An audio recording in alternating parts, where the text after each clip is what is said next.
શકો છો આ કર્ણાવતી ક્લબની સામેની સાઈડ છે જે આ બનાવી રહ્યા છે, જે આ ભાજપ સરકારની આ જે ભ્રષ્ટાચારની નીતિ છે એ આ તમારી સામે ઉજાગર કરવા માટે અત્યારે સોશિયલ મીડિયામાં નાખું છું. તમામ મીડિયાને જાણ થાય કે આનો વિડીયો ઉતારી, આના વિઝ્યુઅલ ઉતારી અને મીડિયા ચલાવે.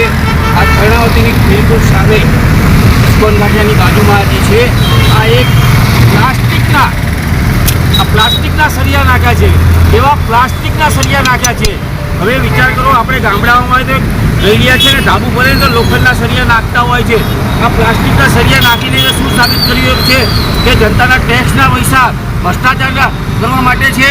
જનતાના ટેક્સ ભરતી નથી, જનતા ટેક્સ ભરે, મોટા મોટા પુલ તૂટી જાય, મોટા મોટા